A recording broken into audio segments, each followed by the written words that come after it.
guys. Yo. Hello, gentlemen.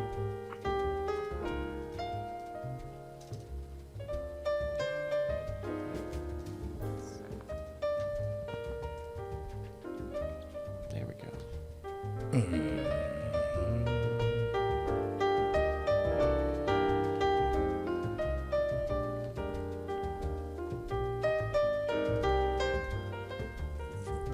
All right, You know, I'd be totally okay if these like jelly-filled donuts were not powdered. The powder's an encumbrance. It does not add anything qualitatively. Can I chime in on this? Whatever happened to unfrosted Pop-Tarts? Dude, unfrosted Pop-Tarts were the jam because the pastry actually mattered and the texture between the two gave a pop to the brown sugar on the inside. Then you got just everything's all frosted now. It's like just eat a fistful of sugar. I mean, like, it's on Amazon. Oh, that wasn't an actual request. Oh. Yeah. Nah, HEB ain't carrying them. What's going on? I'm up over what? I love that that's and Brian, I understand and feel your pain, but like I love that is an actual complaint. Is like, yeah, to get an unfrosted Pop-Tart, I gotta get it in the mail within 48 hours of me wishing for one. Like, I can't just go down the street and have somebody pay the physical price to stock it in a store and leave it there waiting for the idea that somebody might want to pick it up. Well, I'm not saying to they the have General to. Mills board meeting. Do we have any questions? You, sir, the man with formerly spiky hair over there. What would you like to say? Your Honor, I insist on a resolution demanding. Look, I'm not saying that they have to sit as dead stock in the middle of a multinational corporation's grocery store, but I am saying, why can't we fly it by drone to me in less than 15 minutes? Come on. Oh, wait a minute. Apparently, Reddit has discovered that many unfrosted Pop-Tarts have 201 calories per serving, while frosted Pop-Tarts have 200 calories per serving. What? It doesn't fix it. It's not for the hell. It's not like I'm trying to cut down on my sugar intake. This is certainly a side note, but something that is when you start searching for unfrosted Pop-Tarts, that's like one of the first things that comes up.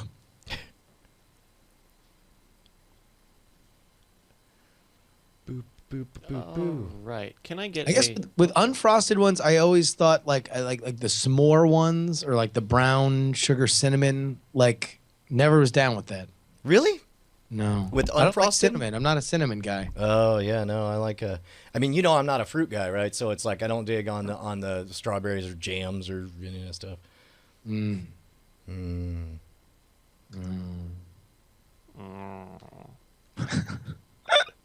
All right, can I get a voice check from you guys, Justin? Yo, 1, 2, 3, 4, 5, 6, 7. All good podcasts. Go to Blevin. 1, 2, 3, 4, 5, 6, 7. All good podcasts. Go to Blevin. All right, Andrew. I'm Andrew Main talking out my mouth. Alrighty.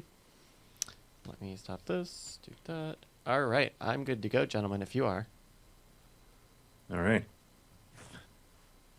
Brian, you want to count us in? Yeah, here we go, buddy. 5, 4, 3, 2, 1. Welcome to the Weird Things Podcast. I'm Andrew Main, joined by Brian Brushwood. Yo, beautiful people. Justin Robert Young. Hi, friends. It's me, Justin Robert Young.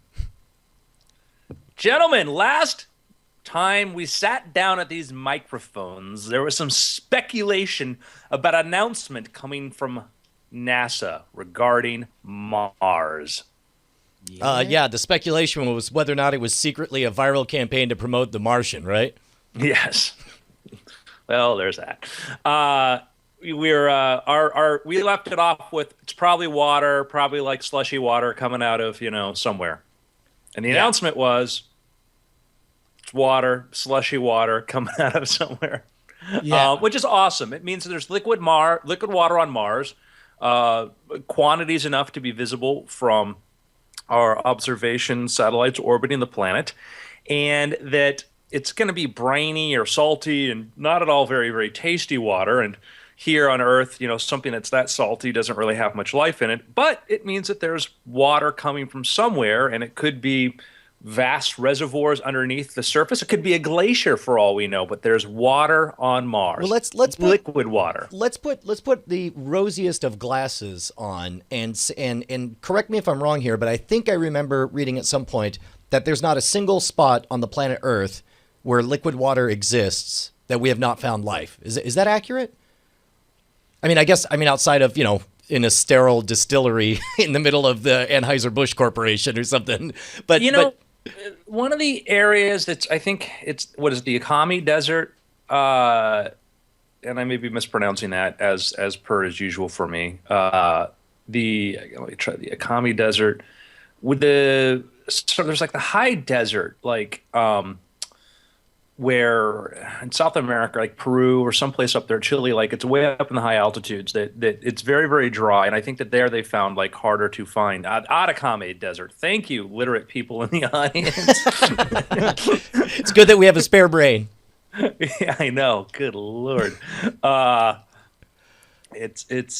And people don't correct me anywhere nearly as much as I need to be. So the Atacama Desert is, I know it's one of the areas that they go, looking for like examples of coral layers. So it goes through Chile, Peru, Bolivia, and Argentina. So it's very high altitude, and some of those places there, I don't know, or if they're totally devoid. I mean, it's practically like a Mars-like surface up there, right? They pretty much practice being on Mars up on those high deserts.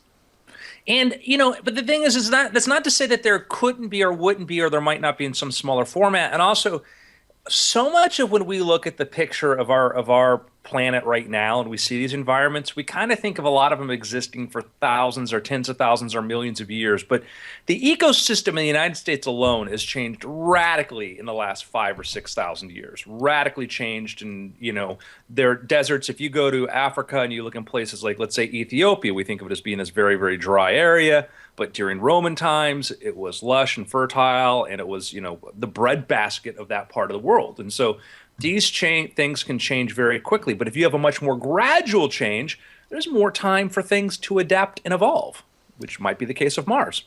That's interesting. So I guess the other thing that's interesting is most of the discussion has been whether or not this means or implies that there's a greater chance of finding life. But I wonder what this means for the practical point of settling on Mars. Like, let's say we land a probe and they're like, yep, absolutely no microbes, nothing living here. Like, if we wanted to build a colony, would it be better to land at a place where flowing briny water is available, or does it not matter? Would it be better, landing on an ice cap and digging up some frozen H2O? Well, remember, most of the ice caps are probably CO2. Oh, that's right. Yeah. Yeah. I think that water's good. Water is very, very good. We're going to want to need it. We're going to need it for a lot of things. And so salty water, whatever, means we have to figure out an efficient way to desalinate it. But absolutely better that there is water than there's not. What about you, Justin? What went through your mind here in this news? Are you like, big whoop? How many times can you sell us the same headline, NASA? No, I mean, I don't think that it's, I'm not like, area man throws long exaggerated masturbation motion to NASA news. Like, it wasn't like that. I mean, I don't know. I mean, I think it's really, really rad.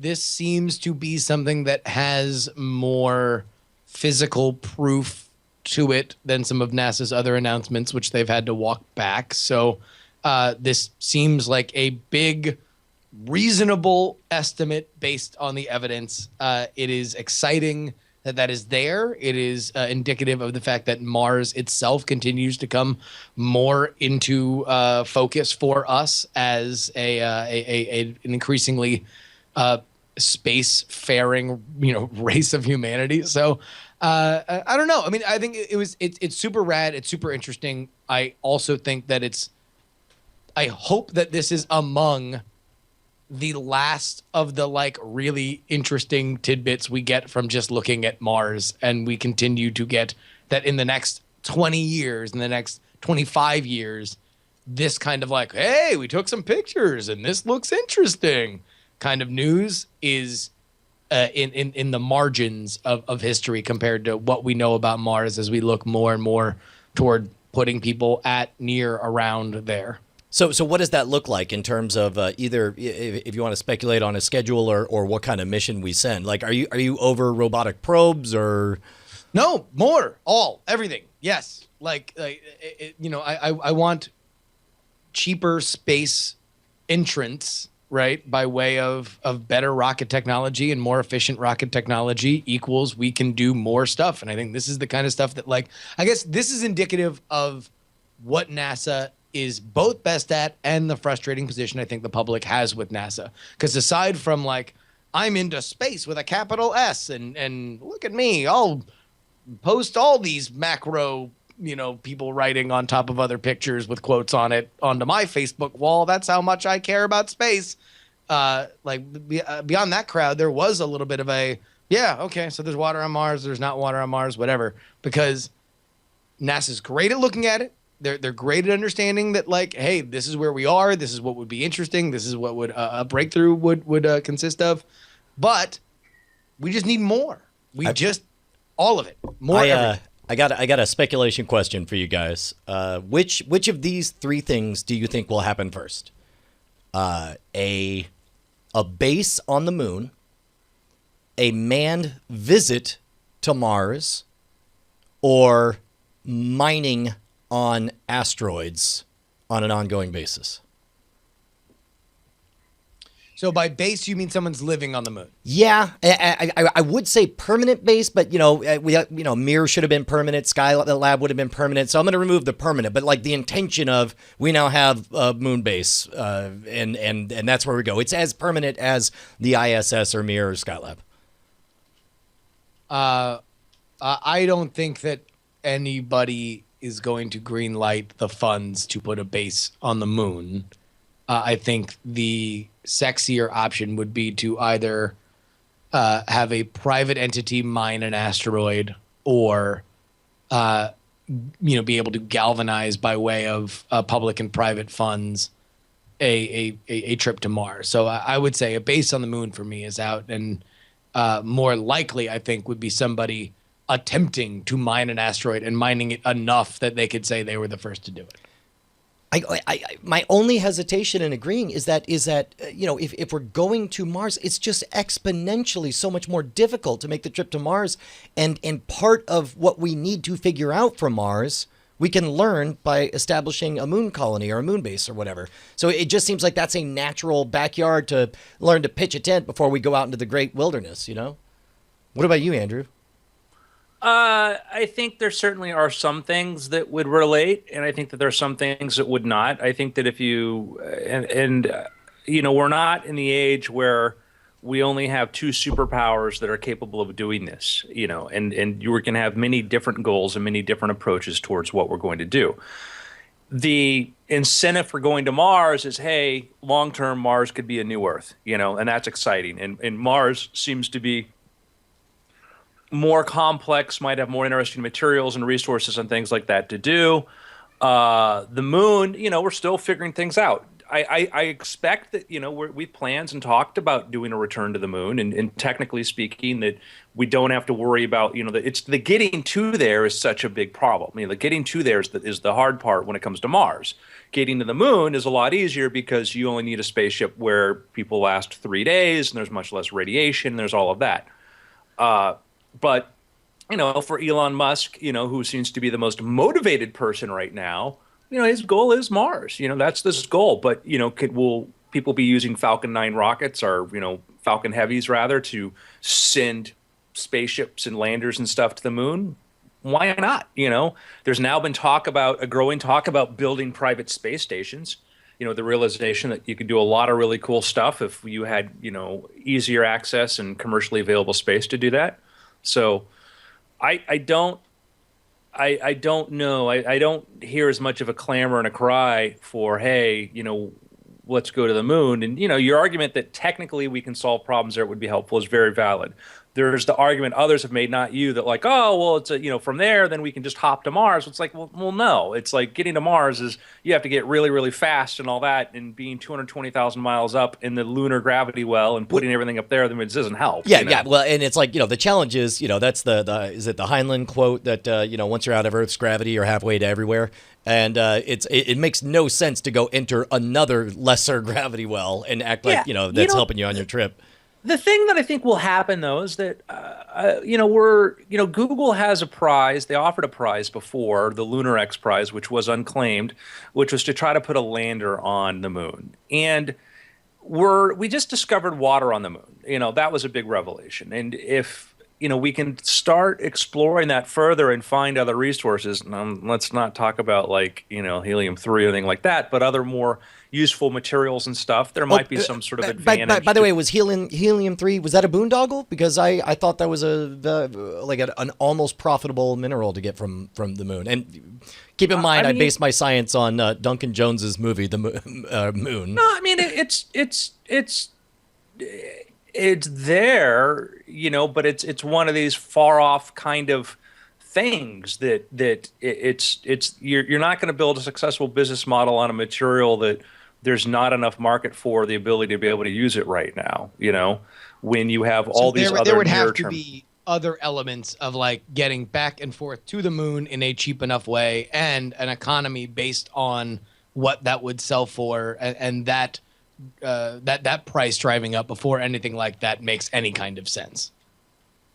Yeah, if you had other things there, like if you had raw materials that you could do manufacture, if you could make spacecraft on the moon, then great, because then you can you can save a lot of fuel issues as far as escaping lunar gravity. Did you guys ever read The Moon is a Harsh Mistress by Heinlein?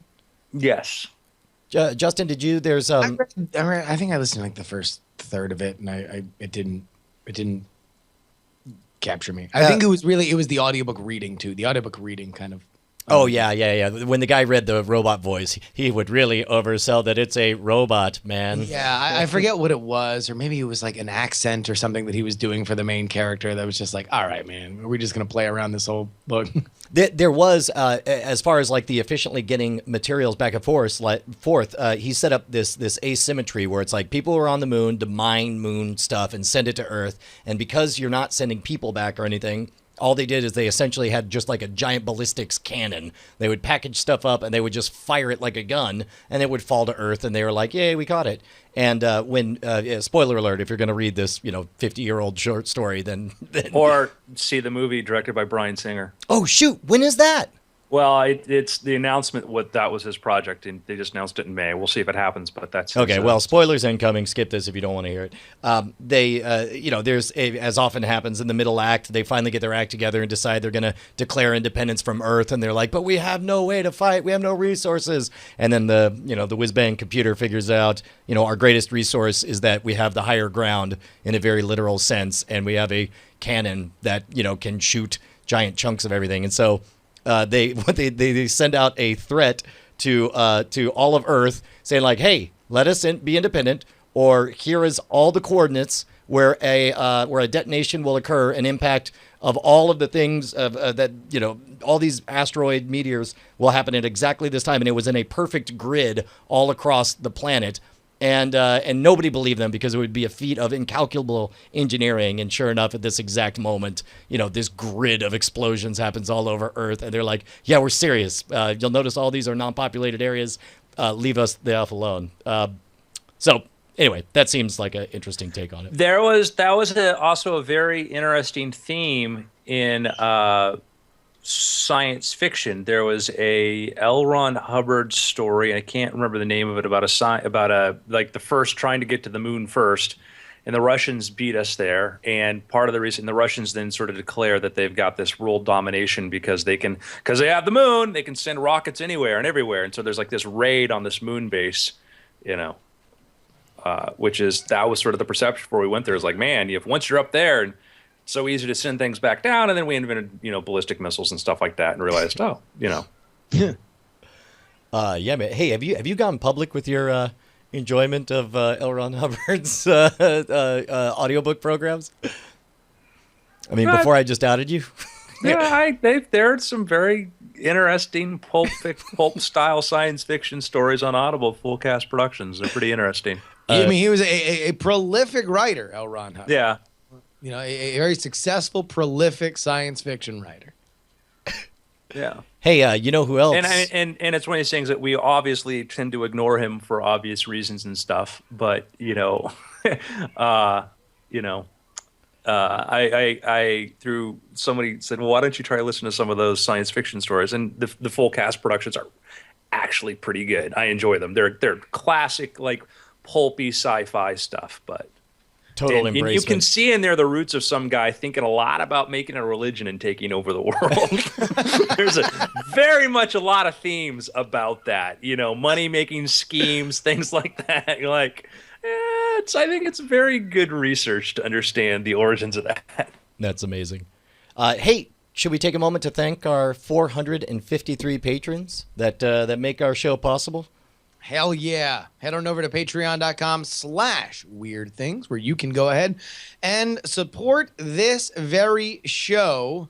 The money that goes to there not only pays for Bryce Neshcom Castillo, who is here every single week making sure that we get our stuff on, that we're here on schedule and we make sure that we do a show. Listen, there was a time, a dark ages, not too long ago, kids, where this podcast didn't happen every week, where sometimes it was just we would go months without a weird things. Well, we really would, and it would be like maybe one a month, and it was one of those mushy things on our schedule that everyone could push, so everyone did, and then the other two would immediately use it as an excuse to be like, well, I mean, Justin's not here. What's the point? Andrew's not here. What's the point? But now we have a commitment. We got a dog in the fight, and it's thanks to those patrons. It's because of Not you. that we advocate dog fighting, mind you. No, but I am buying my Mike Vick Pittsburgh Steelers jersey because otherwise that team is screwed. Did you see The Martian, Andrew? No, I did not. Oh, does that mean we can't talk about it? Should we wait? You can talk about it. Okay. Oh, yeah. Are you not gonna see it? I am excited about the success of it. I'm excited about the reviews for it and all that. I think that's great.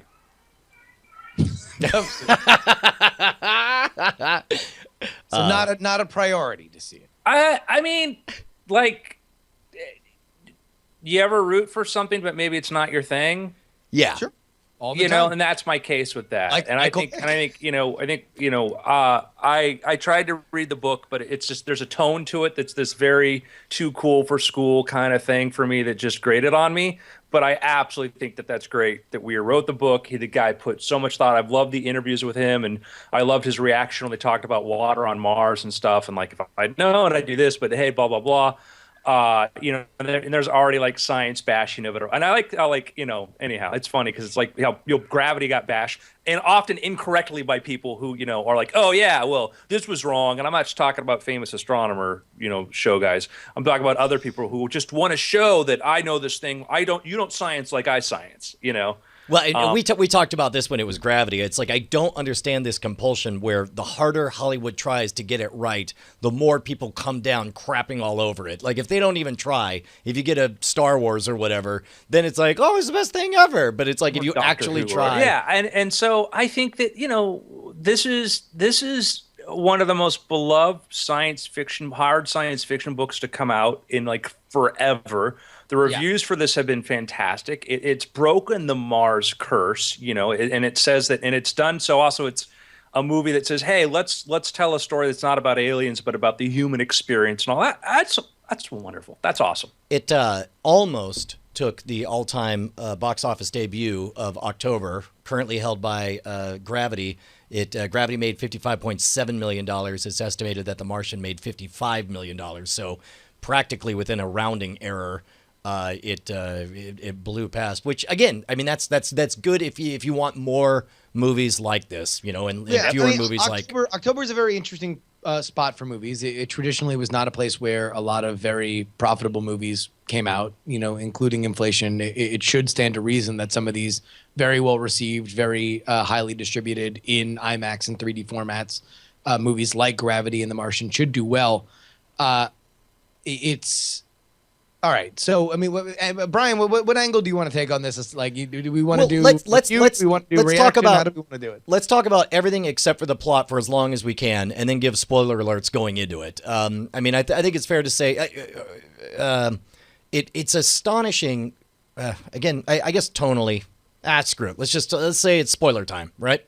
For the next 15 minutes or so, 20 minutes. I mean, so a guy's stuck on Mars. Guess how it ends? Yeah. Whatever. And that's pretty much all that I want to do in terms of the kind of spoiler elements of it. But Brian, what's your point? Well, two things. I mean, obviously, I kind of want to break it down and compare it to Gravity because, and I don't know how much of this was the fact that I read the book a few times, and just tonally, it's so very, very different. Gravity really made me afraid of the harsh environment of space, and even though ostensibly Mark Watney is in a worse condition or as bad a condition in Mars, there's a lightness to it that made the show a lot more fun. I'd hate to say it, and again, this comes from a place of all love. I think I liked Gravity slightly more. I think Gravity was a slightly better movie. Although I had a great time, I'll probably go see it, Martian again. I don't know. I thought it was a fantastic adaptation of the book. I thought it was the parts that they took out from the book, I think made sense because they needed to condense things for a 2-hour movie. I was really pleasantly surprised by the thing they added that was not in the book, where it's like there's this moment where it's like, hey, remember in the book when they suggest doing this thing and then they just don't do it? What if we did it? And I enjoyed that very, very much. What? I mean, the ending was the big thing that I know that they Yeah, had. no, that's right at the end. I love that. They deviate greatly from the book, and they ended up giving me a surprise, which I really didn't expect. Oh! In the final sequence, Yes. the final set piece. Correct, Yeah. correct. I agree, Brian. Normally, so many times on these big movies, we kind of disagree. I think we have the exact same opinion. I think Gravity's a better movie, and not. It's so weird that we compare them because to me, it's comparing Halloween, the original Halloween, And Halloween 3. And Castaway. Of like, I don't know, man. I love Halloween more because it's this thrill a minute where death is chasing our heroine at every moment. But I don't know. Comparing it to Castaway, which is like a slow burn of understanding one man's desire to survive, I kind of feel like they're like. What's funny is the reason we're comparing them is like it might as well be because they're both set in Ann Arbor, Michigan. It's like they're totally different movies that happen to have similar set pieces. I think this is a movie that suffers from its devotion to the book. And I think that in its execution, you find the best adaptations are the ones that change a lot in books and suit it more to what the medium is.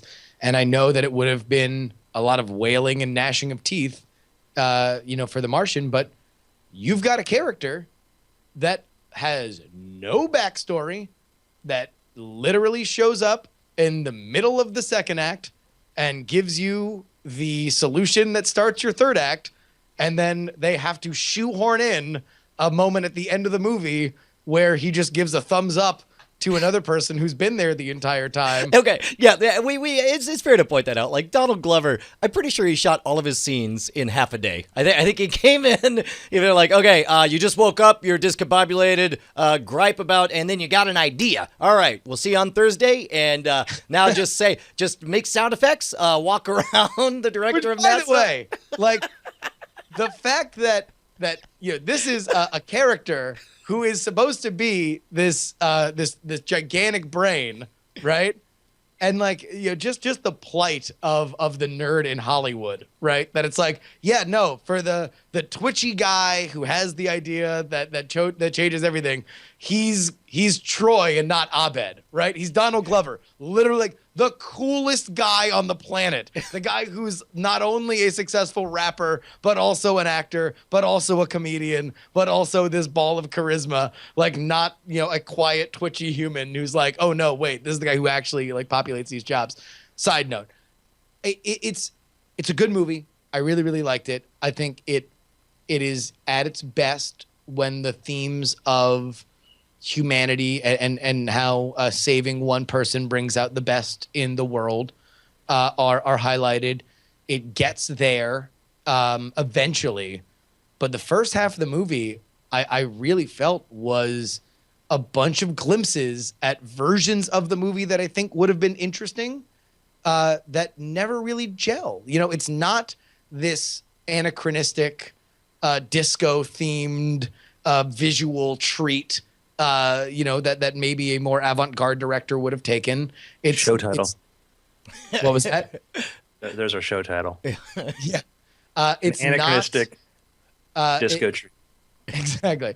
It's not Castaway, where you're just putting a camera on Matt Damon and saying, "Hey, go win yourself an Oscar, kid," by freaking out and just like owning the movie for the first half.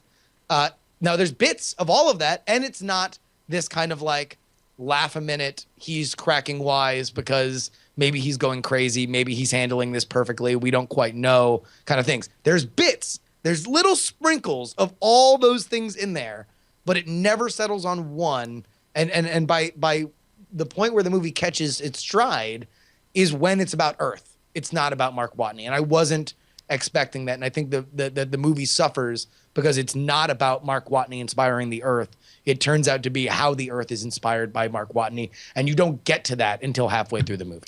Yeah, there are. Having said all that, because I agree with all of that. I think it got closer to gelling for me than for you. But then again, everything's enhanced in. I saw it with Penny Vision.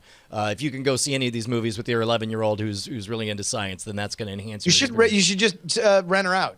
Just so you can have an 11-year-old who loves science and she just goes to see the movie every Saturday. She's going, "Hi, I'm Penny. I'm your science girl." Can I be clear on something, people? Sure. Can I be clear on something? I will see this movie at some point. Don't get me wrong. Oh, sure. It may be I'll buy it on iTunes and whatever like that. I have to get part of it too is kind of like the taste of the trailer out of my mouth. When it starts off and it's smarmy. I love Matt Damon, kind of smarmy Matt Damon, and all along the Watchtower playing, and like, look how cool this is. I'm like, oh really? All right. You're not marketing this to me. This is just. Well, and that's the thing is you have to bury the fact that there's a lot of orbital dynamics and math in this movie. You bury that stuff as deep as you can if you want to get people in. I don't even mean it like that. I just mean that it's nerds in leather jackets. Yes. It's that let's show people how cool we're gonna wear leather jackets. And that's cool. It's that kind of presentation of it that just sort of gets to me. Now, having said all of that stuff, which I don't dispute any of it, there were a few moments that I really think the movie's saying. I think that his realization of trying to grow crops on Mars. There's a few moments. Sometimes he does well. When he realizes that the human feces can be good, has all that fertilizer sitting around, and some of the segments where he's blogging from Mars, I think I don't know, they just process like, now these are the things, audience at home, you need to remember blank, blank, and blank because it'll be important later. But there's sometimes where they run them way too close. Where it's like couldn't you, if you're literally just stream of consciousness, couldn't you mention that like 3 scenes ago instead of it being like, and now I got to figure out how to get blank. Well, I figured out how to get blank. It's like the next scene. Like but there are other moments where it's like, I don't know, I really believe it, and it's like, when it gets too cold for him, and certainly that moment that, it's what was it, 6 months later, and all of a sudden he's, rail thin and looking like Justin Robert Young. I mean, it's it's sores on his face. He's got this McConaughey's unzipping him from a bag. And but and certainly, just a dream. You know. Certainly, and again, you and me, Justin, suffer from the curse of knowing because we read the book. The stuff like the relationship between I don't know, was it Beck and Johansson? I forget who, but it was sort of implied, and you got the implied quid pro quo with the Chinese over getting a Chinese astronaut on the Ares 5 and stuff. I was fine with the issue I had with the condensation, and again, I don't like the book the way you like the book. Yeah, and that's fine. I liked the book fine. I thought the book was good. I thought the book was ultimately too focused on it. Like by the time I was finished reading the book, I'm like, is this the best written math workbook ever? Like, is there like am I immediately going to be getting quizzed because like they just really explained very, very well how a lot of complex math problems are done? It's not that anything is necessarily done poorly. Everything's done really, really well, and it's really fun, and it's well acted. It just, I don't know. I just had a hard time connecting. And you want to know what? Now that we're talking about it, I can't roll it over in my mind without it showing up. I don't think that Matt Damon's the Mark Watney that I think would have made that movie as good as it could be, because he's not vulnerable enough, if that makes sense. He has a little too much Jason Bourne in him. I see that. He's got too much strength, and there's a vulnerability. A super cool dude. Yeah. That's what I got Jason out of the Bourne trailer. franchise. I watched this thing and I'm like, Jason Bourne's gonna survive Mars. There's no doubt in my mind. It's just he's a cool guy. All right, I'm gonna solve this problem. I'm gonna science the blank out of this. Okay, you're gonna win. Got it. Two other moments that I think are significant in the movie. I loved the change, in the book, and again, who cares? It was in the book, but the captain of the mission did not run in and be like, no, I'm gonna get him, and run off and go do it because she's riddled with guilt. That did not happen in the book because that would be an irresponsible way to run a mission. But I love that they did it in the movie because we kind of know that Mark Watney's gonna survive. And if it's just random crew person who goes out and saves them, you don't know. You're like, yeah, of course, everyone's going to survive. But by making it this guilt-riddled commander who goes out, you think, well, he'll probably survive. But, maybe she gives a noble sacrifice here. And it added a lot of tension that I think otherwise wouldn't have been present in the movie. And also, I'm going to give a big thumbs up for Sean Bean being in the Council of Elrond, the Lord of the Rings reference moment when they get together. Yeah. I almost like, all right. Ridley Scott. Can we have a Ridley Scott conversation? Yeah, by the way, Ridley Scott, who's blabbing his mouth off about a new Blade Runner franchise and a script that Harrison Ford allegedly loves. How close to Ridley Scott at his peak powers are we really right now? Define his peak powers. Was it when he got an Oscar for Gladiator?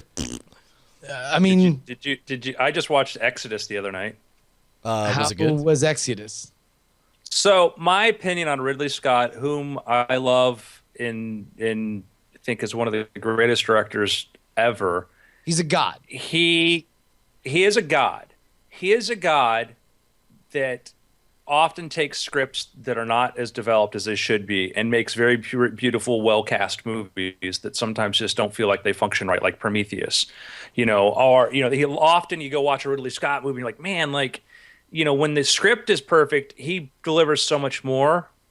And when it's not, like Exodus, did you see it? No, I did not. It's beautiful. Beautiful movie. I think the cast is really good. And, there's the argument like, oh, why are these people playing Egyptians and all this? Like, well, we don't know what they look like. And guess what? Moses probably isn't a real story. You look like anybody. It doesn't matter. It didn't happen. But it's sort of a convoluted kind of thing but it's an absolutely beautiful movie, just as far as the way it's shot and everything else,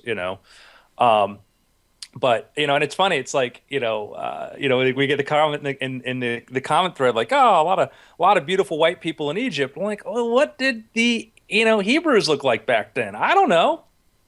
You don't know either. Yeah. They didn't have Instagram. Yeah. Fair enough. All right. So I guess here's my point about Ridley Scott.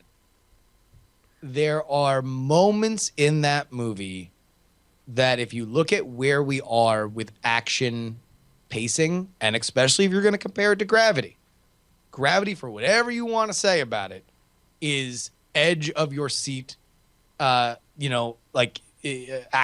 Like you are always, inherently in that moment what the rules of that universe are, and you know what the threats are, and you feel that Sandra Bullock is seconds away from dying constantly. There was a lot of The Martian that at the points where they keep reminding you visually or through plot points how tenuous Matt Damon's survival is, they feel almost out of left field because he is kind of constantly surviving very seemingly, in terms of the visual language of the film, very easily. And there are like a few moments that are great, like the wind howling against the plastic and stuff like that are good, but they're so few and far between. And even the action set piece at the beginning kind of just feels like something you would see on TV. Like it didn't feel big, cinematic, like, oh my God. I mean, I read the book, so I know who survives and who doesn't, but like, you made a really good point, Brian. Maybe the captain will die. Maybe this other, like maybe all these people are going to live and die. And you didn't get a sense. It just kind of felt not quite there, not quite present. And that stopped me from getting involved in the movie in the way that I expected to. Right. Now, having said all that, I think it's still a recommend, right? I think we still say definitely, Oh, you'll we're have a great seeing. time. Absolutely, we're seeing. I think it's one of those. You always critique the person who has great promise. It's like no one's.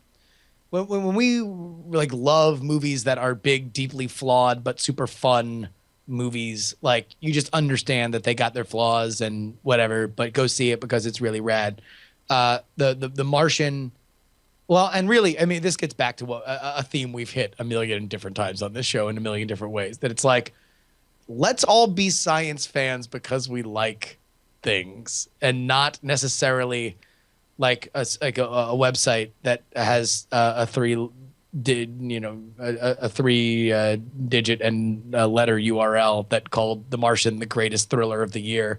That's a lie, and you should have your website Revoked from the international website. From the international dispensary. website board. Like, stop it. You're lying to people. It's not the greatest thriller of the year. It's a good movie. It's a fine movie, but it doesn't have to be the craziest thing on the planet. It doesn't have to be the best thing ever. We can just like it. We can just like it, and we can like the book, and we can critique the movie, and that can be fine. We can all live together fine, not having everything be the best thing ever, where we're just like coding ourselves and like, no, but I love it the most. I love The Martian science so much that the only thing I'd like more of it would be if Neil deGrasse Tyson told me to not like it. That would be the only thing that would get me higher. By the way, has anyone checked on the NGT or NDG tweets? Well, they preemptively reached out to him, to get his insight as, I guess, a Mars expert and explorer or something, to get his hand. They're like, get it over with. Come on. No, I think that they went to him because it's like that's the problem. Is like when you go do any kind of thing that's science related and you have somebody who's got a very, very big platform, and even though that may not be within their area of expertise, you're still worried. Well, if this guy says this, as he did with Gravity, and I listen. I just saw the Dark Matter show at the Planetarium in New York. Amazing, fantastic, awesome show. But he was wrong on a lot of his points about gravity, but that didn't stop a lot of people from repeating them and then making up an opinion about gravity that was not exactly what we'd call well-informed for people who claim to be rational. And thankfully, lots of people saw Gravity, and that's why we got The Martian. If Gravity had tanked at the box office, the idea of doing another disaster space movie, of that scale would have been shot down. So, one quick note before we wrap up and get to a genuine mystery that Andrew Bain sent to my Gmail box, also on the That's subject a big of mystery, Mars. I have you. Those are the teaser The mysteries. important pressing issue on Mars. We're finally going to get to it. But when Gravity came out, Max Landis tweeted out, kind of like exasperatedly, like, what? So I guess there's that's a thing we do in movies now, is there's just no B plot. It's nothing but A plot is literally nothing. Then Sandra Bullock tries to get home, and now she's trying to get home, and now she's trying to get home. I thought that was interesting because that's an observation. I don't normally tune into that kind of thing on movies. Is The Martian similar in that regard? Is The Martian about anything but getting him back? Oh no! I mean, you have the B plot's the Hermes. Yeah. And all that decision, and it Well, is I guess you're right, because the A story is Mark surviving, and the B story is Earth getting him home, and that makes sense. And to Landis's criticism, he says a lot of things, and why a B plot's a great way to fill time. A B plot, if you don't have a strong enough A plot, a strong enough journey of somebody, then yeah, all of your great biopics, guess what? They're kind of just A plot. There's not a B plot there. A lot of great movies are just A plot. A lot of great books are that.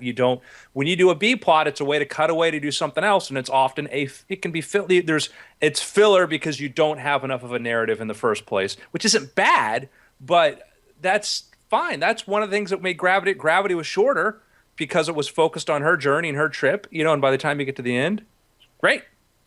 Actually, you want to know what? Because I was shocked by this. The Martian and Gravity have almost exactly the same running time. It's like difference of like 5 minutes. And Gravity felt so much shorter to me. Wow. I did not know that. How long? What is that running time? Here, hold on. Let me look it up. But this was a conversation I had with Ashley. Gravity is an hour and 31 minutes. Wow. The Martian felt huge compared to that. Oh, never mind. Psych. I'm an idiot. No, it's almost an hour longer. Wow. 2 hours, 22 minutes. Yeah. Yeah. I'm an idiot. No, yeah, I misread stuff. Okay. Psych. Yeah, but at least Ashley will go on the rest of her life thinking they're about the same, telling that little nugget next time she's at a party. It's like an hour longer. So, Andrew, do you want to set up this mystery for the ages, the real Martian story we should be talking about?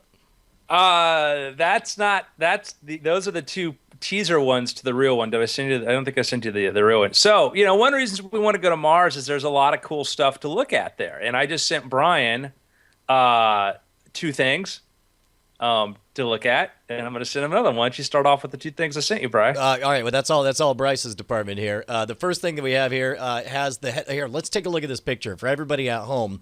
There we see what looks like a Martian landscape. It's a little difficult to see how close you are. You're either at 3 miles up, or it looks like maybe a rover shot it.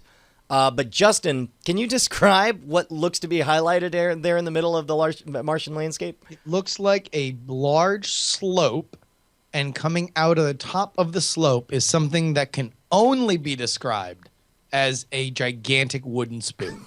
Okay. Floating. I was about to say, because underneath its shadow appears to be, again, if you think it's a small object, it looks like a few inches below. If you think you're seeing it from way on up, it looks like it's floating a mile above the surface. But it's the USS Wooden Spoon floating over the surface of Mars. What's the story on this, Andrew? Apparently Mars has floating spoons. But I mean, is this from a rover or from an orbiter? Mars is That's basically taken from this is from Curiosity. Okay, wow. So it's tiny scale. Somebody Yeah, found it's a small scale. Yeah. Mars is effectively a screensaver from 1995. Like, it's just covered in floating spoons and toasters. Instead of toasters. I would love somebody to tie this into a grand Martian conspiracy theory when it's like, well, of course, they got to cook their Martian food somehow, and of course it's going to float because everyone knows that Martians using floating cutlery because it's more convenient. You think they set them down like savages? No, their spoons float. Well, Brian, there's going to be no shortage of interesting things to look at the more we photograph this rocky surface and find all sorts of unusual formations. Why don't you go take a look at another one we have there, Bryce? Sure. Meanwhile, Tandagasa in the chat points out that you do need a floating spoon if you're going to stir the briny stew that is the flowing water on Mars. Oh my God, what's that hiding in the corner there? I don't know. I can't really see it. I don't know. Kind of looks like the famed face on Mars. It looks like there's a cliff edge, and it looks like I don't know, like an alien eye or something like a face hugger. Yeah, or maybe I mean, I hate Electroid from Buckaroo Banzai. I'd hate to be vulgar, but it looks like a sphincter Sarlacc? glowing out. Yes, there we go, Sarlacc. I mean, that's kind of what I meant. I was trying to think of something. No, all of that is perfect. I just want to say that one exchange a million times. So there is something that some people are calling a spider on Mars, a Martian spider. But Martian spiders are actually something totally different. If you type in Martian spider into Google, you might get either photographs of this thing, or you used to get these weird ice-like formations or these things that pop up that look like they're eating the bodies of sandworms that have died. And so this one also came from the rover? It came from something, probably. Holy cow, I just saw what you sent. That's amazing. Justin, have you seen this? Wait, no, wait, huh? Okay, No. all right. I don't know if you've seen all these. I think Bryce is opening it right now. I'll give you a hint. The title of this is called Marshenge. What in the butt is happening here? Let's see. The video my posted Lord. on YouTube takes a closer look at the image from the Lunar and Planetary Laboratory at the University of Arizona. And could the builders of Stonehenge have visited Mars? And did they build the same thing there? Or is it just another face on Mars illusion? I don't know, man.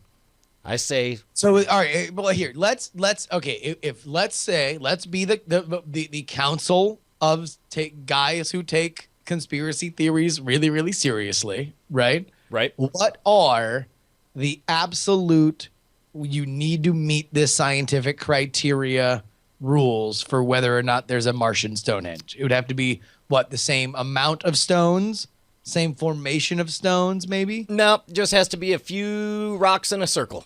If as long as from space it looks like a areola without a nipple, then it's magic. Brian, that sounds like you want to go to guys who just think conspiracy theories are rad. The meeting that's happening down the hall. Oh, I'm sorry. Here. If the guys who take conspiracy theories really seriously want to set scientific criteria for which we could match it to.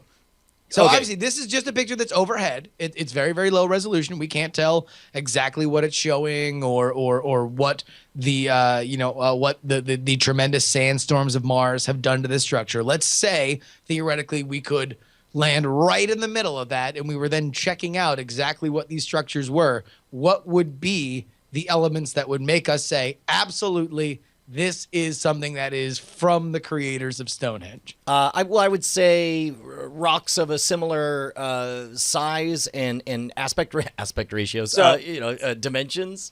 So while the creators of Stonehenge were living in caves and burying their dead, using ancient funerary practices and perhaps, practicing human sacrifice, they also had a massive space program. Let me get this right.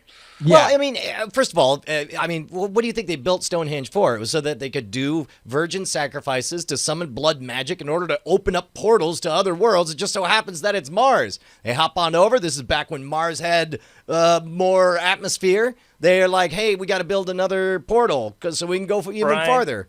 Just when I think things can't get any more ridiculous, you bring us back to reality. I like that.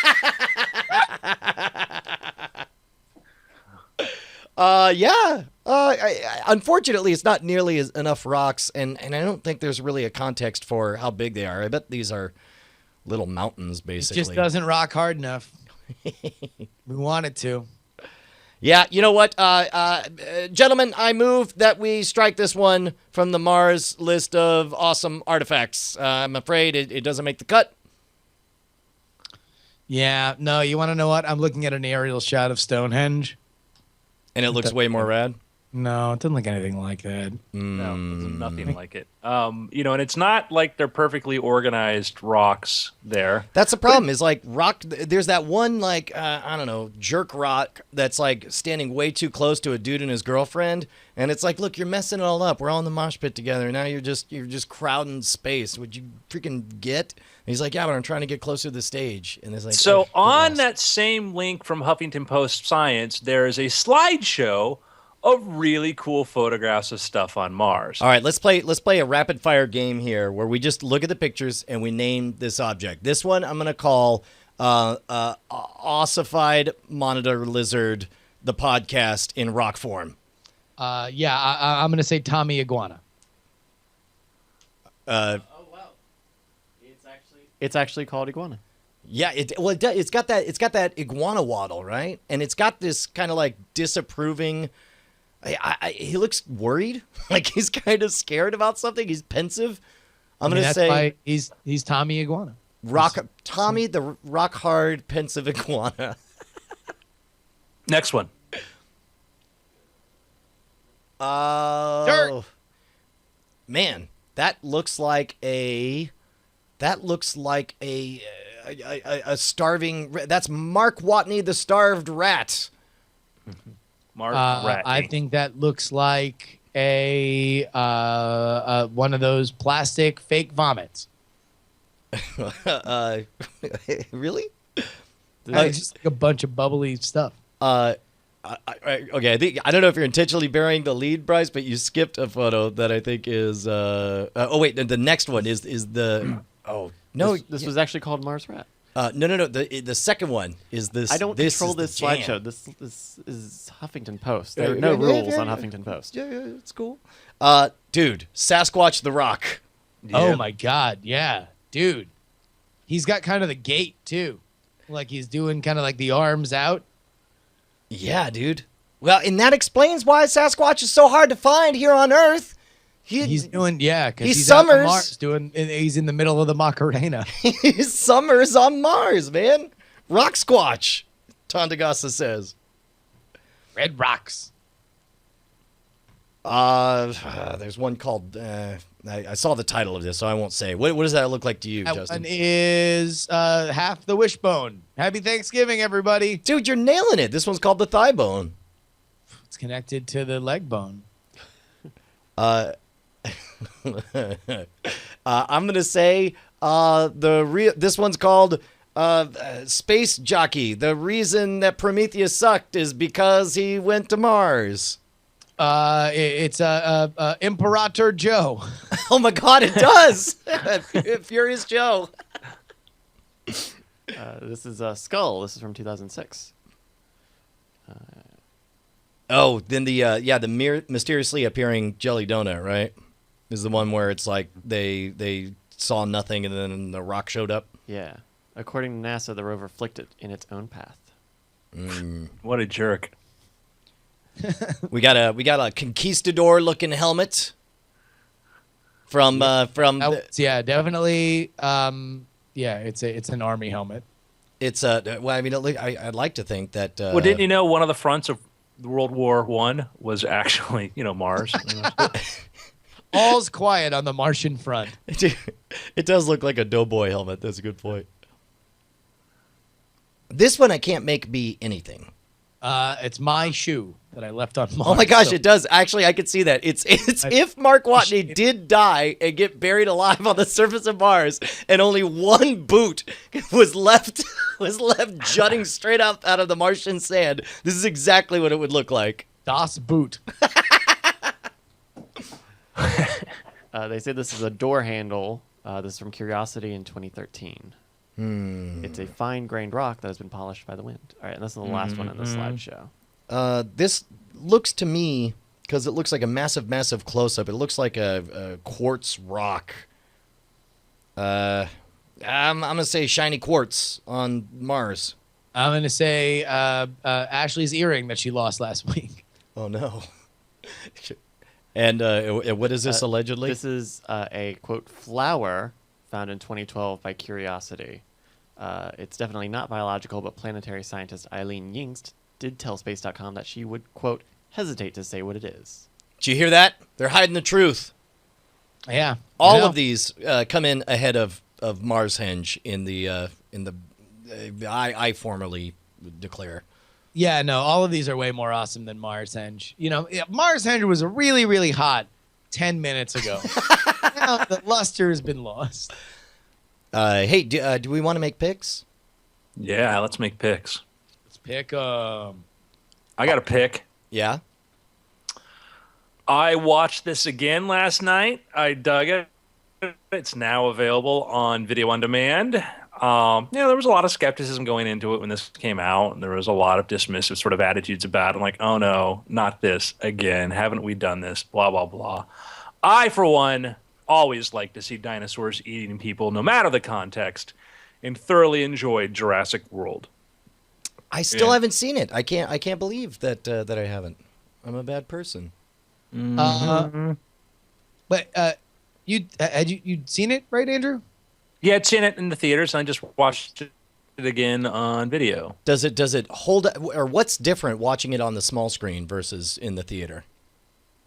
I mean, outside of it being smaller. Technically, I watched it in a home theater with a very big screen. So, okay. But that being said, what I like about it is, I think it's just a fun. The pacing's there. It's a movie that the lead up is enjoyable. Sometimes you watch some of these movies in the first hour of like, we're gonna get into this. It's gonna get into this. It's gonna get into this. You're kind of like, all right, let's get like Godzilla. Like Godzilla, the first time I watched Godzilla in the theater, I enjoyed it because it's this mystery kind of thing. And then you get to it, and then it's over, and then you go to watch Godzilla again, and you're like, man, that first hour's a lot to sit through when you kind of just want to see Godzilla. Yeah. Where this, there's cool stuff happening in the first hour, and it's a movie that doesn't take itself. It's respectful of the material and the world that Michael Crichton created, but it's not trying to outsmart it or dumb it down to the point. They bring about very important kind of themes and interesting ideas, and because the idea, they go like, well, Jurassic Park's 20 years ago. What happens now? And they make the comment like, well, kids look at a stegosaurus like an elephant. So what? And so I thought that it was what happens when the park actually opens and people try to survive? That's kind of cool to me. And again, it's essentially the same story in a way as the first one, but we don't have a bunch of scientists explaining things around. We have a bunch of people trying to deal with this reality. Yeah. I think Jurassic World is always smarter than it needs to be. And I feel like because it very rightfully kind of gets hit as like fourth movie of a franchise, reboot, like all these, kind of negative elements that we have toward those, or immediate feelings that we have toward those movies, it's a story that gets a lot of very easy to get wrong stories really, really right. It gets a kid's story really, really right. The reason why the kids are there is more interesting the more you learn about it. It gets a animal's relationship with a human story, which can very often be cloying and dumb, really, really right. The relationship between Blue and Chris Pratt's character is something that evolves over the movie and ultimately has a tremendous payoff for the climactic moments of the stories and kind of goes on a journey.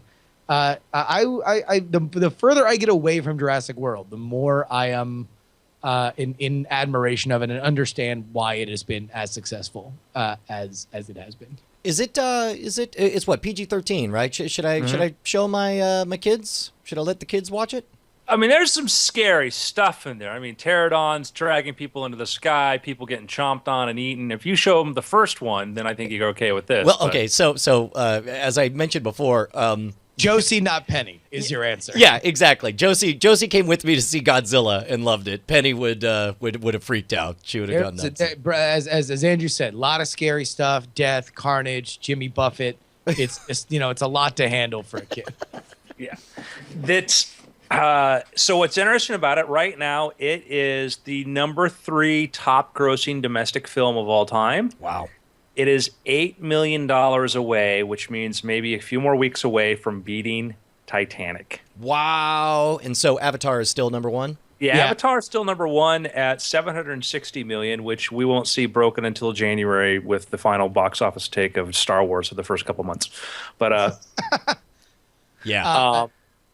Yeah, Jurassic World will beat Titanic if Universal has to go and sell DVDs out of the trunk of a car in the parking lot for Star Wars. Yeah. yeah, I mean they're I guarantee, yeah, they're absolutely going. They're 8 million away, and like I think you're looking at the box office take, like looking at the weekly take as far as what it's doing. It's last week it made 800 something thousand. This week it made 500,000. So I'm sure they're going to do another kind of push because I just think they want to take that crown from Titanic. Yeah. I could see that. Hey, so my pick is The Martian. Go see The Martian, but I want to give a little tip of the hat. Something happened this morning that I never experienced. There are certain things that you enjoy one aspect of, and then you get to have a different flavor for it. And that's you've heard me and Justin talk about Hearthstone a lot, but I'm always playing in the ranked games and all the single player experience. Today, I just wanted to try out a new deck, and I was like, "Hey, Justin, you want to help me figure out what's wrong with this this mech druid deck that I put together?" And he's like, "Yeah, sure." And I just played for fun with another human being, and it had been like I just hadn't done that at all, and it made me think, "Wow, what a great game that brings you together with other people." That is really, really good, and it did bring me and Brian together. So much so that it'll be that much more painful when I totally take what he will be pissed wasn't his pick, which is the season finale of Rick and Morty. Oh! Yeah, no, Rick and Morty, I really, really enjoy it. I think this has been an exceptional season. It is a show for writers almost to its detriment, like to the point where I don't know, to throw away a gag that comes at the end of last week's episode. You have Morty, the young child, the grandson of the mad scientist who is your main character, effectively, go and just act completely out of character. And, at the end, Rick is explaining to him, like, "Oh, no, it was this thing that we made a big deal about you eating earlier in the first episode." act. He says in the first act. Yeah, in the first act. "Don't worry, your character's totally protected. You would never done that." And then, throws the wrapper, and you have like this pan in that like the ingredient he said was in there wasn't in there, which is like, I don't know who is even really appreciating that on a mass scale, but like, it is something that I very much enjoy. And as you the new season of Doctor Who's out, I've liked the episodes that have happened thus far, but man, I really like science fiction that cares about writing. There's By the way, are you still doing Who's the Boss? Yeah. Okay. Yeah. Did Right. an episode for the first the 2-part season premiere, and we have not yet watched the one from last night, but we will, and we will do it, and it'll be up this week. And for those not in the know, if you dig Doctor Who, you can listen to that's you and Ashley, right? Yep, me and Ashley, we talk about the Doctor, and there we go. Who's the boss? Available on your podcatcher device of choice. It's I really, really like Doctor Who, and I criticize it because there's no better weekly successful franchise that has an opportunity to do big budget science fiction 1-episode stories. And it's like, it's Doctor Who, and what else? Like, what else is even out there right now that can do it? So when it gets so flippy floppy and like, who gives a rat's ass, like, I get more frustrated with it because it's what we got. It has the ability to do stuff. Yeah. I heard they're working on maybe like doing a Doctor Who spin-off, like set it in like a kids academy or something, or kids or something. Yeah, targeted at adolescents, right? Yeah, I think which they tried with K9 or something like that, which is much younger and all that. But it's such a big kids brand now. It's so huge. No, it's gigantic, and I just, I very much hope that it's written well. Yeah. Gentlemen, Yep. it's been Martian. Oh, damn! What a twist. Boiled. Good show, guys. Oh, yeah. All right. Restroom break, then after Yes, things? sir. I'm off. I am.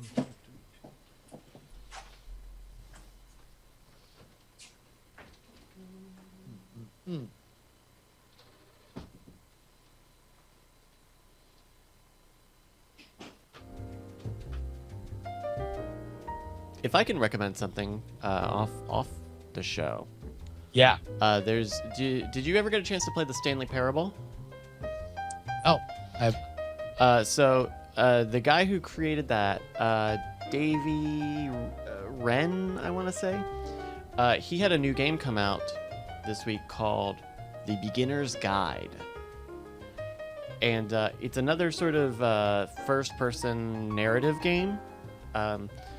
But it's an interesting experience, especially when you compare it to his previous game, The Stanley Parable.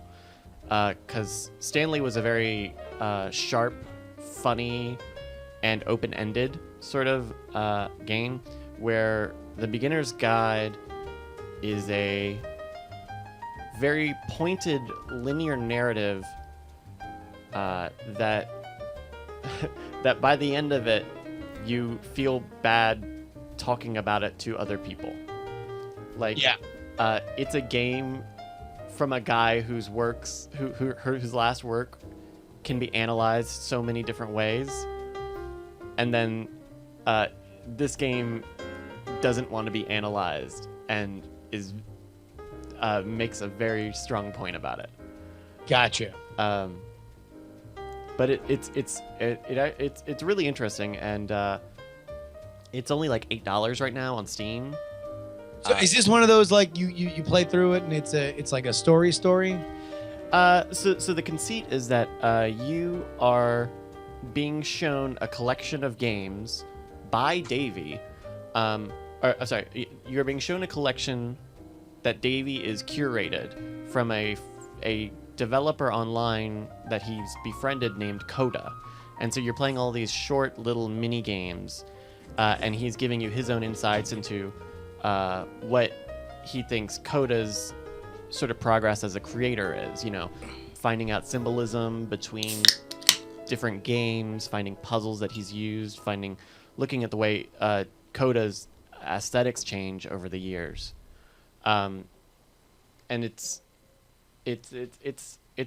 a weird game because if you zoom out on it, you have to look at it in a very specific way for it to make any sort of sense. But it's really interesting, and it does make a lot of good points about creators and audiences and the role of an audience, or just the role of of who is being shown work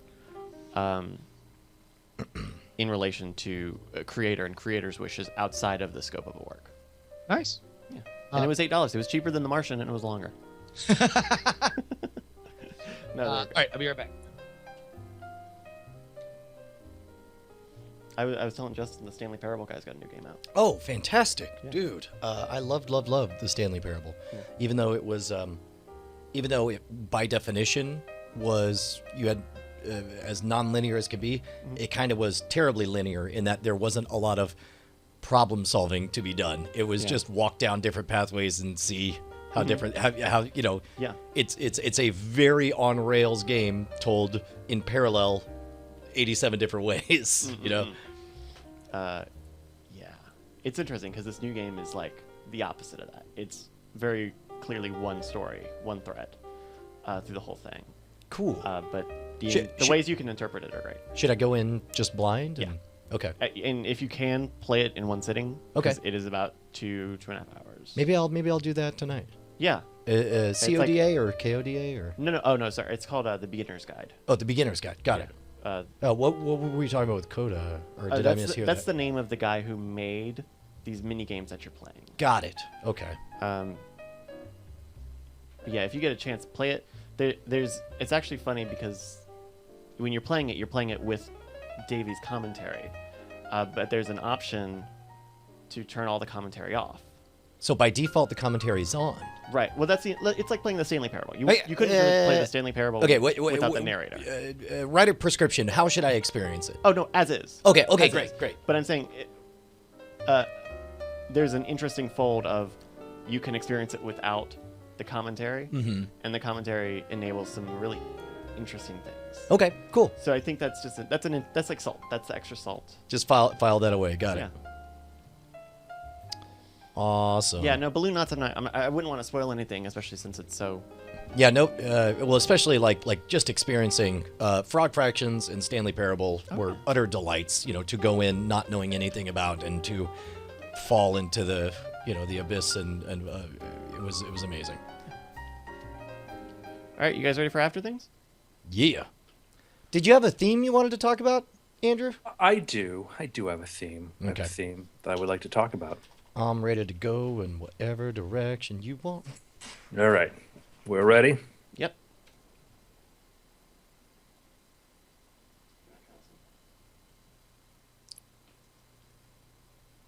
Okay. Going in 3. I'm sorry. You said want to count us in, and I sat here for 10 seconds trying to figure why is he asking if I want a castle? Why do I want a castle? Do I usually say something about castles? I want a castle. I make sure I want a castle.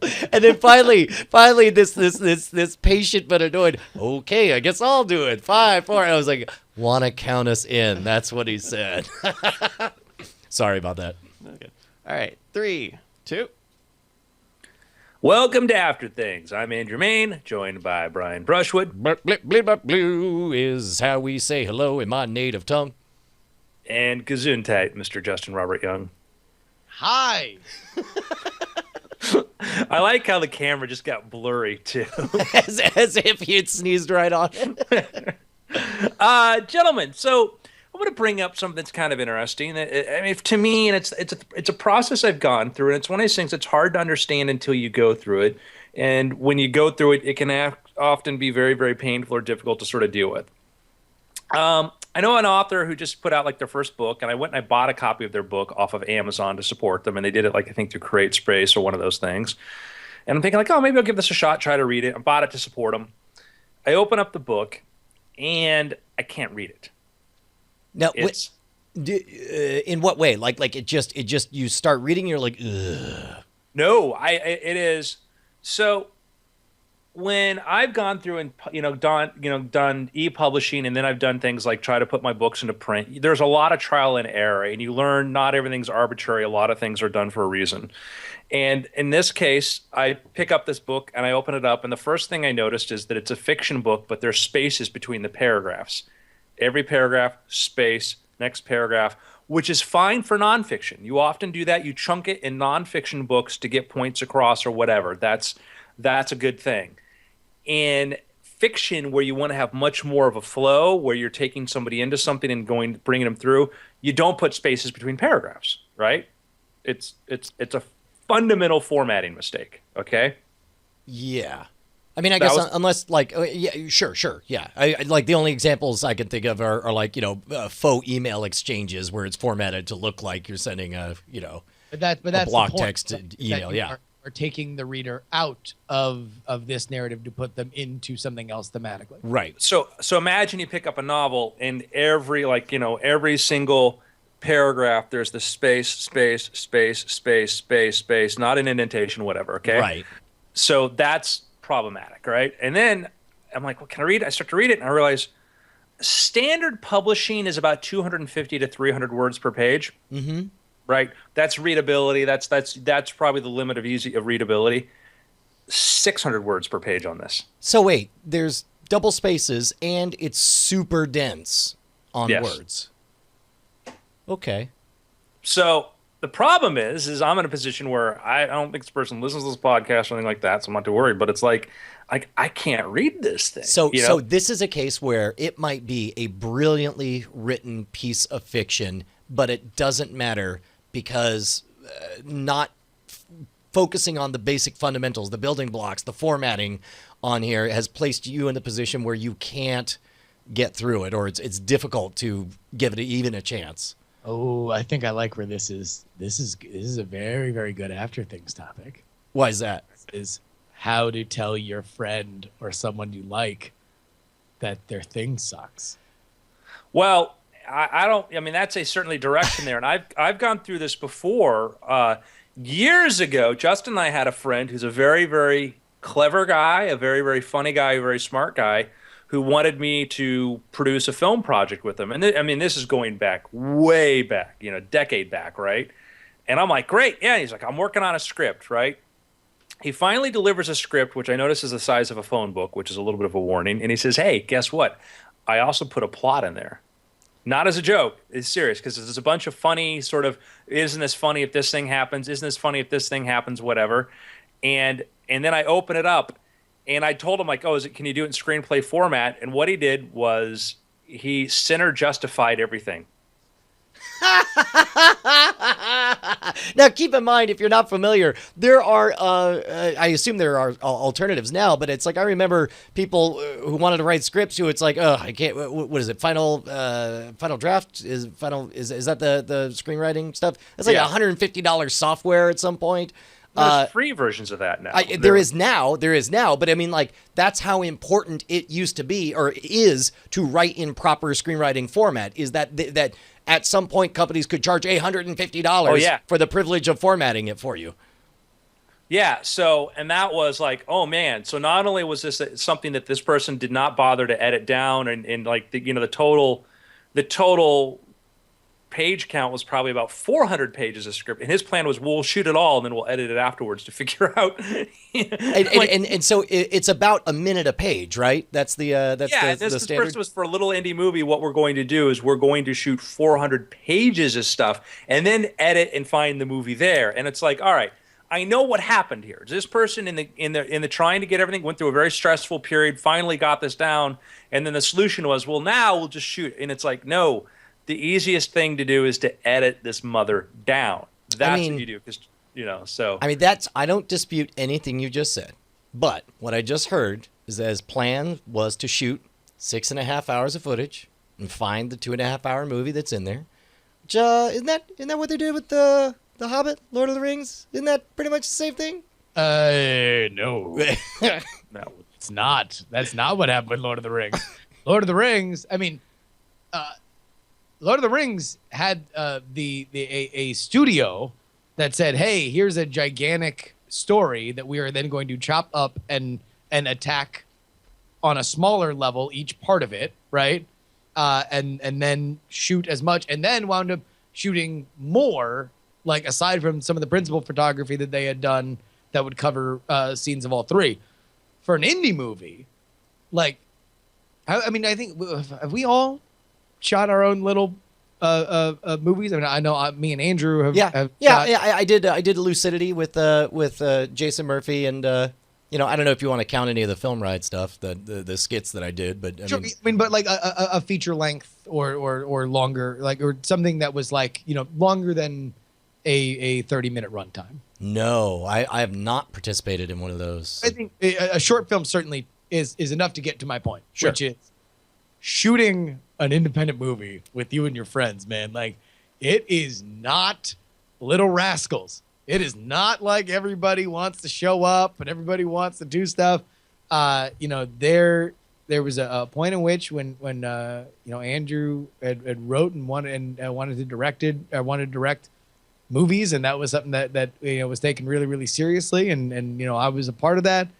It is a pain in the ass, and it is hard to wrangle. I mean, like, it's hard to shoot movies when you have a budget and a studio and a director. Like, that's difficult. To do it for no pay, is insane. The idea of shooting 400 pages of an indie movie is something that anybody who's been through that process would regard as actual literal hell.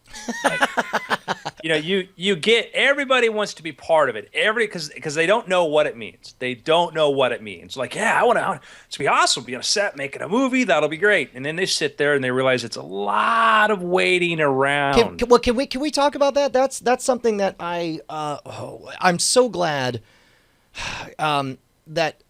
I don't know. It only took us 400 episodes of Scam School and a full season and 2 specials of Hacking the System for me to go into this Dance Showdown experience with the correct attitude of understanding I am part of something bigger than me. And while it may not feel like I'm doing anything, the cinematographer needs to get focus. He needs to zoom all the way into your pupil and be able to see your eyeballs. And he can only do that if you're standing there, not if you're lounging around. Not if, they tell you to hit your mark, you hit your mark. And yes, it's hot. And yes, it's boring. And yes, your feet hurt. And yes, it's tedious. But meanwhile, the director's doing director things. The shooters are doing shooter things. The stagehand are doing stagehand things. And it's important that you be there because you are a piece on this chess puzzle and this chessboard. And it's amazing because you get, I don't know, there's younger people, less experienced, who are just like, what? They're not doing anything. Let's just, sit down or whatever. It's like, no, you're here to do a job. And 90% of that job is to stand there ready to do the other 10%. That is what it means to be involved in any film production, television production, right. or any decently run internet production. And when you're doing kind of like an indie thing, everybody wants to act, everybody wants to do that, and then you get some people want to be crew, but then they're, it's challenging. And I did 2 features like that, and I stopped one partway through because I realized I was doing it really poorly. But it's a challenge. So when somebody brings you something like that without thinking through, wait, this is not practical. And to the other book, it's like, okay, there could be brilliance here. The next step is how do you present that brilliance to other people? And those are the things people don't think about. They'll think about, man, I want my cover to look like this. Like, okay, what about the format? How many if you're gonna design this thing yourself, how big of how big of a space are you going to have in your gutter? You have to go through, after you write your book and magic happens, you have to then edit it. People finish the book and then they're just in a hurry to get it out there as soon as possible. I'm like, I'll do a spell check. Like homonyms, are like my bane. I'll spell it completely wrong. Too many thes, all these other things. So it'll go right through a spell check. And some people are like, yeah, well, I just turn it off with a grammar check. Well, there's, it can be problematic, but it's a lot less problematic if you know what you're doing. We just went through that with the Contender in just getting, all the cards in the strongest possible position and using strong active language and making sure that the cards worked well together. Like anything that you really, really want to do well, and you want to have broad mainstream acceptance, man, does it take a while, and it takes effort. I mean, if there's more, you basically need to go over it, whatever it is, and if that it is hundreds and thousands of words, you need to go over it like 100 times, the entirety of it, and know specifically what you're looking for each and every pass that you make, that you're not just doing it for nothing. And it is, boring and tedious and sucky at times. Yeah. I bought myself a laser printer instead of just an inkjet. I bought myself a laser printer just so I can print pages out of stuff that I work on and do a little more copy editing, a little more proofing on stuff, because I realized that not as I write, because, that'll slow you down, but, getting to the point that I can write something and then go print it out before I have an editor look at it or anything else like that. And it used to be a lot more painful for me. Now it's not, partially because I know that I'm creative. I know that I can sit down and write a few thousand words a day and make mad progress. And I don't have a problem abandoning stuff or redoing something or whatever. Because it's like, after you've climbed a few mountains, you're like, all right, I'm going to do this mountain. There'll be challenges, but it's a mountain. Yeah. Just don't do everything. I do think there's something fundamentally different, too, about taking pen and ink to the page and crossing stuff out and writing stuff in the margin. I think what essentially you do is you make a blueprint for yourself of ways to... It makes it a different activity. You're not fixing it. You're writing the blueprint to fix it, which is fundamentally different because that's you jotting down your immediate reaction to everything.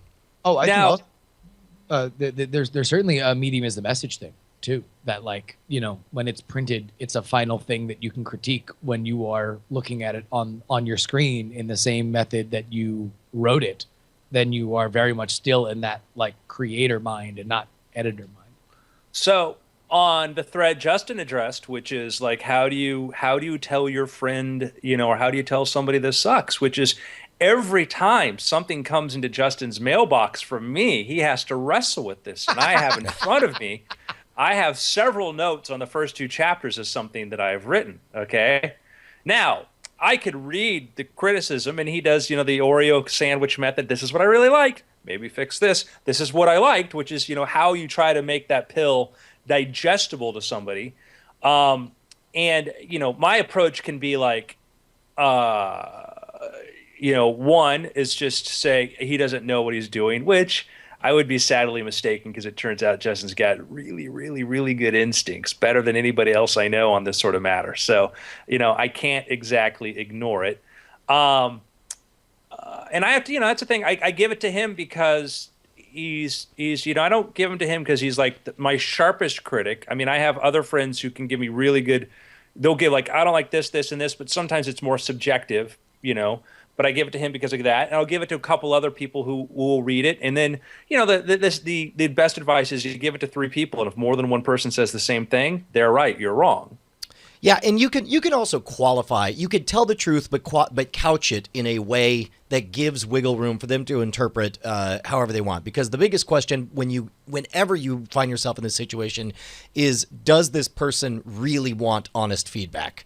And if they don't, if all they do, then just find something that is true and positive about it and give that, you know. But if you think they do, I think it's important to give it to them, but also allow them to interpret it how they want. To say, I'm the kind of guy who likes blank. So maybe this is couched in that background. But when I read this, I really felt this way. Or you know, I strongly... You know, this part strongly disagreed with me. You know, maybe that's me. And then it's up to them to decide, yeah, it's you, because that's my whole point of the book. Well, I think, and two, you know, my relationship with Andrew in terms of, you know, working on his writing is unique in that we've had a back and forth. I know kind of where my role is in terms of where stuff is. And a lot of it is just knowing his strengths and knowing like what is, you know, like matching what I believe his strengths to be versus my expectation of the book. And in large times in being informed by talking about the project before or during or other ideas that we've kind of talked about and saying like, oh, okay, well, if that's where you're going, then what about this or what about that? I will say in general, and this isn't just Andrew, this is everybody. If you like something about it, and again, it can be as kind of rudimentary as like the Oreo cookie format of like positive, negative, but like I always want to lead with what I liked about something before what I didn't like about something. If even just criticism of any variety is very vulnerable, you know, for the person who has put something out there. And I don't think that in any stage, professional, amateur, really ever goes away. You know, that you always want to at least, part of handing anything to anybody is understanding, is this just flaming crap? Like, you know, is this just like garbage? And there is an element that I think is always, you can never say enough. Hey, look, this is good. This is really like, this is something that like you, because it doesn't happen by accident. Good stuff doesn't just randomly, you know, populate. Like it takes talent to do it. And it is necessary, in my opinion, to criticize something based on like, hey, look, this rocks. Like, let's this is just, I don't want the 5, the 2-degree tweak here and there to get in the way of to be the whole show. The whole show is that this is really good. The problem is that most stuff you're going to be asked to read is not good. Yeah. Statistically speaking, when the average person listening is asked there to look at the work that somebody else produced, it's not going to be good, and that's problematic. And that's like, I don't like to read other people's stuff. I do not, because like I don't read a lot of books anymore because I just don't even like things that are professionally produced because it just doesn't appeal to me. And I try to qualify for people like, this is not my thing. If you ask me to read your fantasy novel, I'm not the guy. I'm really not the guy.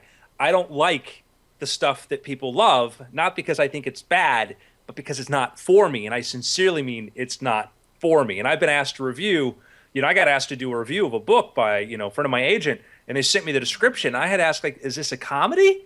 Like, no, it's a thriller. I'm like, that's such an absurd premise that I don't think I'd ever be able to get into it. And it could be, it could be a book that's a huge bestseller, but I'm just so particular about The Maltese Falcon. That sounds hilarious. Yeah, and again, I'm birds are made of feathers, not Maltese. Come on. But that gets to the question is like, it's that I'm when one, it's like, how do you tell somebody, and sometimes like I just don't, because it's like there's one person in the world that I think that can take full Andrew Mayne, I'm going to tear this apart. And that would be Justin,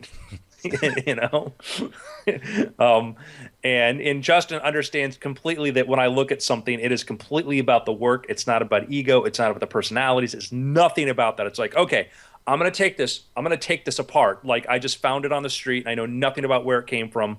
And I'm going to tell you what I think, So what about the entry dance? Let's say you've got a product and you want to get feedback on it. Is the right way to just hand it out to everyone? Because there are a number of people who ask me to check out their podcast, and podcast is, of all the formats, probably the one that I'm most able to check out, because I can be washing dishes and check out your podcast or whatever. It's not like a book or a movie or a television show or whatever, or a web series where for me, if I look at it and it looks like more than an hour-long commitment or even more than a 10-minute commitment, all of a sudden it goes to a different category of like, I don't have the time to give away, feedback on something of this magnitude. I don't have the time to consume it, let alone synthesize it and do a proper job of helping you edit it or whatever. Whereas like if you were to give me a sample of it, for example, we can give a nod to friend of the show, Gordon MacLeod, did a fantastic job. He's doing a lot of writing, and he sent me a short story. And because it was a short story, I was able to actually read it and give some honest feedback. And I felt like it was incredibly sensitive of him to respect my time. And that's why I carved out, like, I'm going to take 25 minutes right now. I'm going to read this and I'm going to give feedback. And I don't get that very often. I just get a lot of requests for people to, anyway, here's the PDF of my 500-page book. Yeah. And that's the hard part is that, sometimes, we want people to give us feedback and we haven't earned the right from that. We haven't earned their time. And, they have lives and things they have to do, no matter how important this may be to us, to them, it's not. And it's, you want to find environments where you can get feedback, where you can get, some input on stuff. And, one of the things that I recommend is like when I wanted to get, I first said to myself maybe 6 years ago, so you know what, I want to take writing a little bit more seriously, but I know I have deficits. I know that as creative as I am, I know that I have some basic deficits. I started taking a creative writing class at the local community college in evenings. And, I was there with, 7 or 8 other people or whatever, and we write short stories and we do that. And I got great feedback from, the teacher. I got great feedback from the students, and, people really loved my ideas. But I realized that I was really into world building and not character building. I realized that, I had to I explained everything, but my character motivations weren't as clear as they could have been. And I said, oh, these are the things I don't think about. I need to address those with the same intensity I do other stuff. And that made me a better writer. Now, there's a limit to where those writing groups and places can get problematic. They're great for getting over technical things. They're really, really good at learning basic technique, writing technique. But when it comes to, is a story going to be good or great or whatever, some of the best reviewed books in the New York Times review of books are books that I find completely and utterly boring. You know, the stuff that my editor and her friends and all that probably chortle over and love are things that would put me to sleep. And that becomes a danger where you start trying to, cater to an audience. And some of the best-selling books you'll see in these lists, you find out average people don't finish them. And so I know, okay, there's how much I'm going to learn, but when I want to write commercial fiction, meaning something that an average person's going to finish, that's something I'm going to have to figure out on my own by reading other books. But just being able to tell a consistent story, understanding things like what's the inciting incident, what's the character motivation, how character's not a description of physical traits, but an actual description of who they are, their personality, other things like that. These are basic techniques that you learn by being around other people, and it's a way to get opportunities to have people look at your work.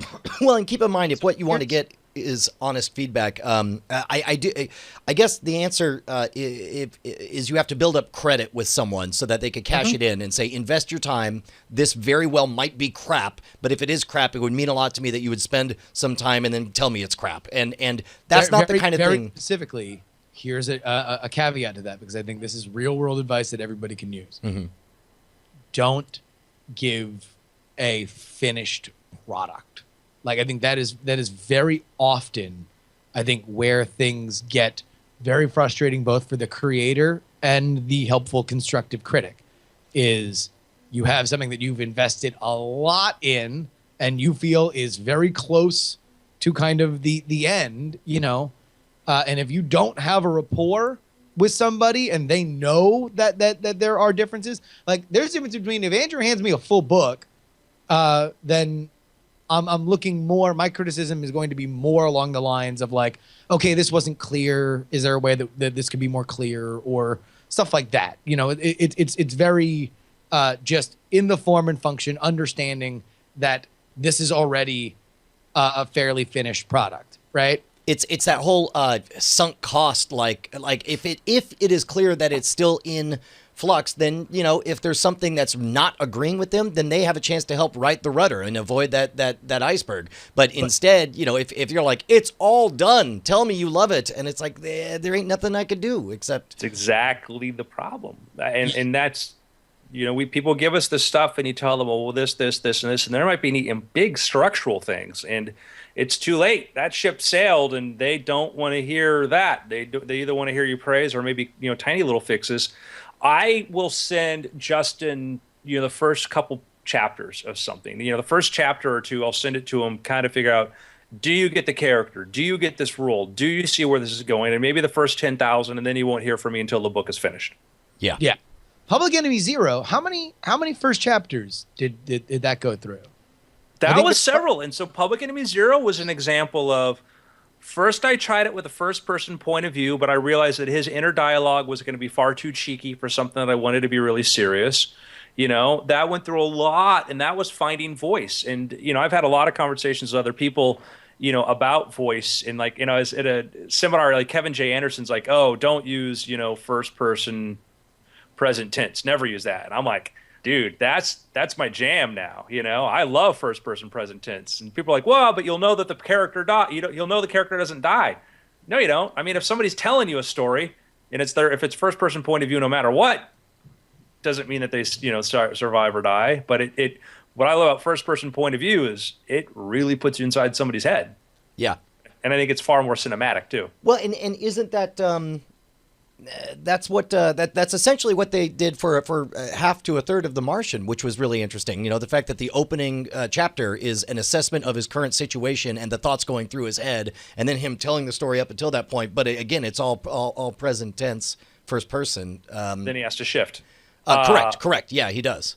Which is fine. There's no rule saying you can't. Hunger Games, first person point of view, present tense. Katniss. Oh, that's right. Yeah. That was the book that changed me on it. That was the book that sold me on the idea of, hey, there's something to this sort of style for certain kinds of stories. And with Martian, where it wants to get into bigger things and things happening literally millions of miles away, That don't work, so you've got to change it up. But it worked, for the people who read the book, it worked wonderfully so. And you get these hard and fast rules. People are like, oh, you can't do this, you can't do that. Why not? James Patterson will write a book in first person point of view of the good guy and the villain. Yeah. But I think these are the kind of things that knowing and thinking about are very important. And in terms of the criticism element, I think that there is, if you're serious about it, then you can be serious about making a friend to get invested in you going through stuff, whether it be another writer or a friend. Finding somebody whose opinion that you trust that can get involved in it. I mean, listen, they will be the first of many, many, many, many, many people that you are going to have to convince your art is worthwhile, and it might be painful, and it might be awkward, and it might be weird, and it might take you subjugating your ego a little bit, or understanding that it's going to get hurt along the way. But man, if you can't do it now, if you took whatever draft you had and for whatever reason it became popular, you would not like what happens afterward, Yeah, I guess that's the thing. If you have the audacity to try to create anything, you are going to eat mountains of crap, and it'll either come to you before it gets published or after it comes published. So, you take Stephanie Myers, who wrote Twilight, right? And the Twilight books, they're not well-written books. They're not. They feel like, they're the mindset and kind of the writing of a teenage girl, and there are arguments that I know one of the guys that worked with her and said, could tell you that was sort of intentional or whatever. I don't know. But hot topic, great theme, high school romance with a vampire. If you think about it, it gets really, really creepy, but let's not think about that. She wrote this, she hopped into the zeitgeist, and then she goes and does the book, The Host, which just tanks. Same writer, same sort of style, but it's this weird sci-fi concept kind of thing, and it doesn't work, probably because it's not a hot, sexy thing like Twilight was. And her skills at that point appeared to be more in coming up with a really cool product as more so than being a writer. And you see that with a number of writers who've had some big success with something, and then now they're like, I get it, I know it, I understand how this works now. And they are even harder to give notes to, even more further removed, because they have success, and they will use that as a shield to say, I know what I'm doing, So that's a problem. I don't know. I feel like we can keep going all night on this. Well, and it's important, and again, all these skills, every element of it, every stitch of it will benefit you a million times over.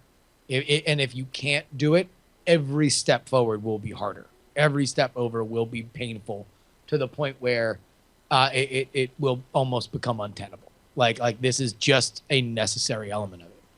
Yep. Yeah, I think there are certain rules and things like that we tend to want to ignore because we're like, oh, those are the people that like the rules. Who cares if my participles dangle or my gerunds are there? Fine, but there are very basic rules that when I find people just ignore those, not because they're coming from a position of an informed position, but coming from a position of ignorance. It's like you're gonna keep falling over the same thing over and over and over again. And there are people who I respect to a degree, like Elmore Leonard, makes very good points about, don't use too many adjectives or adverbs when you're trying to describe people speaking, like he said menacingly, she responded, angrily, and da-da-da-da-da. Guess what? I use those sometimes because I don't need to have 5 people, one after the other. Each one said, Frank said, Joe said, Bill said, Joe said, which I just saw in an Isaac Asimov book. But man, it reads like a transcript, and I believe like Elmore Leonard comes from the side like, don't push the writer into the story, let the characters be the story. I'm like, I get that, but there is a writer voice, and it can be sometimes overpowering, sometimes it should dial back and forth. You have to decide it for yourself. The key is to know why people think these things. Well, and once you focus so hard on the work, he said,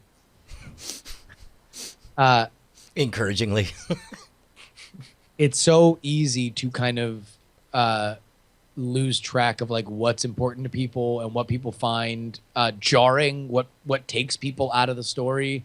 For me, I can read things, and I am not a grammarian. I will a lot of stuff will just I'll get the point and I'll move on. That's not the vast majority of people who read on any level. Many get shocked out of it, and people, it's like things you don't necessarily think of, like Andrew, the formatting, the difference between fiction formatting and nonfiction formatting. I remember I once sent a thing to Andrew that was like, yeah, dude, you're formatting it like a news article. You shouldn't do that because that's not how books are written. And I'm like, oh, look at that. Live and learn, It's like you write it with the funnel, the inverse pyramid, where it's like Sled turns out to be Rosebud. Earlier today, Citizen Kane passed away, and then it was a formatting thing. It was like I didn't put indents, and because news copy doesn't have indents, right? And fiction writing does, and it was a fiction story, and it was like, hey, that's an important thing to know. And I was like, well, I'm very glad I know it. Yeah, and the question in the chat room, Tinser guy wanted to know what Asimov book this was. This was one of the Black Widow Club mysteries, and it's different. It's interesting. He points out, he says, Scalzi says when he listens to an audiobook, hearing the he said, she said drives him nuts, but you don't notice as much when you're reading. That's true.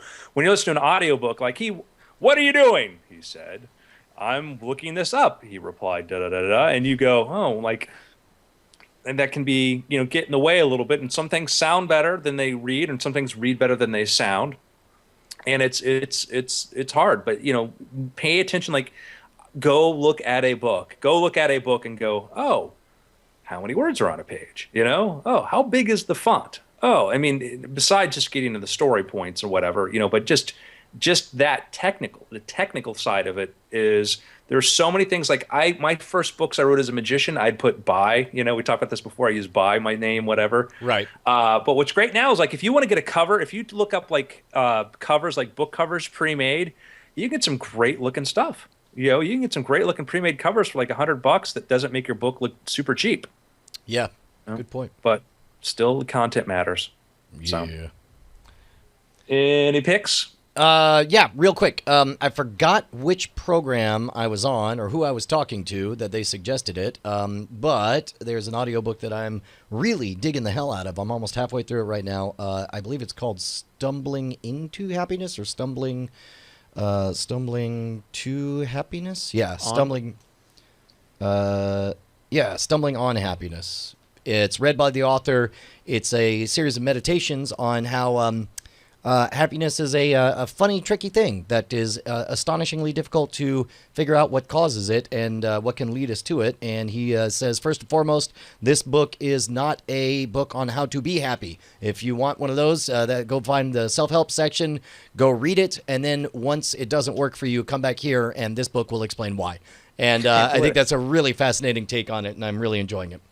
A lot of thought experiments and some science research. One of the things he does, he talks a lot about, how it's inherently obvious to everybody who is not currently physically attached to their sibling that a independent body is a superior and happier lifestyle than, being a conjoined twin. And yet, evidence universally, every pair of conjoined twins seems to be just as happy as everyone else. And so, the question, like, is their happiness like somehow not as good as ours? Is that why we risk killing a sibling in order to give them a singleton existence? And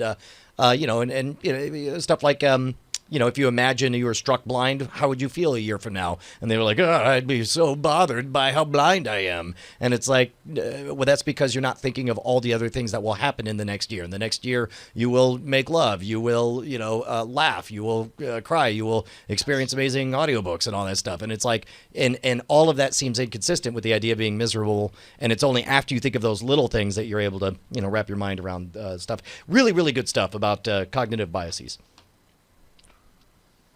I have, all right. So a plug and a pick. Plug first. We're doing some really fun stuff, I think, this week around The Contender. If you go ahead and get on our mailing list, you go to thecontender.us, click the volunteer red button down below and sign up for the mailing list. We are going to do a thing this week where we reveal every all the warts and all money element of how we raised whatever we did on the $142,000 on Kickstarter, what it cost to do it, what it cost, the strategies that we laid into doing it, the lessons that we took before we started, what we learned from it, what we would do different if we could do it again, and the up to the date, how we decided where to print with, where we are printing with, and how much money we have spent thus far. If you are a number nerd, if you are a money nerd, if you want to know what we know now from running that Kickstarter and kind of finding out overnight that we are now, the proprietors of a small business, Moving to Costa Rica. then you will enjoy it. So go ahead and follow the contender mailing list. It'll be up on Medium, but the best and easiest and fastest way to do it will be through the mailing list. So sign up for that, thecontender.us. The pick that we have is the Bill Simmons podcast. Bill Simmons used to be a writer and television personality for ESPN under contentious circumstances. He left, I think, 6 months ago. He released his new podcast, which I assume came after a 6 month, he can't do anything period for his buyout. It's very interesting because this is a guy who got signed to ESPN. Signed up with HBO, is going to be doing a show with HBO. But this is him just doing an independent podcast. And it's curious to see what that looks like coming off of that success and how, very specifically, in my opinion, it was different and what was the same from Adam Carolla, who came from a very similar point of view on, coming from a big major media thing and going independent. So in terms of creators, it was very interesting for me to see what kind of content he did, how many ads he had on it, what he seemed to care about, what he didn't seem to care about. And it was fascinating listening to it. Spoiler alert, he had a personal vendetta against ESPN with them telling him that they couldn't monetize the podcast. And so he monetizes the podcast with a capital M and also all the other letters. Well, and so when you say so, like, by what method does he monetize it? Does he do Patreon and does it sell ads? Ads. Yeah. Ads. This is how. Do you want ads? Because this is how you get ads. It's a lot of it, and at times it's like, oh wow, like definitely, like you've been gone from public life for 6 months, and the first words that we hear from his voice is him doing a meundies.com read at the top of the program, which is interesting to think about. But also because I'm sure he knew he could sell that spot for a pretty penny, and he could sell these first 5-6 episodes for quite a bit of money. So it's interesting to see where he kind of took advantage of stuff, and I think it is very instructive for creators. So I ordered a book. Like most of the books I buy are actually on writing. Write a book. I read a book on writing, and I'm always sort of looking to improve and pick up little tidbits here and there to get better at what I do. And I ordered one that was this kind of like a thesaurus of descriptions of like how to describe emotions and stuff, because I'm like, this is great because I don't want to just keep using simple adverbs and stuff to do that. And it was funny as I get this book. And this is for writers by writers. The way it was made is like the top half of it got chopped off at the bookbinder or whatever. Oh. So I'm missing the first sentence on every single page, which I'm like, oh man. So I got to send it back to Amazon. And then I read the first page, and it talks about the use of like how you want to just, writing is showing, not telling. Show me, don't tell me. And that's the first advice I ever got, and it's a thing I constantly try to remind myself: is show people, don't tell people. And then they have this example of this woman being interviewed, and she's angry, and she angrily does this or whatever, and it's 3 sentences. And they said, well, here's another way to try this. And they give you 5 paragraphs to describe that 3-sentence thing that's extremely descriptive and stuff. And we have a lot of information about her kids, her purse, and she got shot. When she got up, the chair went and hit the back wall and all this. And I'm like, all right, This book has like 1,000 reviews and people love it. But I'm like, this is not good advice. You took 3 sentences and turned it into 5 paragraphs. That is a fail in my book, and it certainly showed that you could take so much more out of there.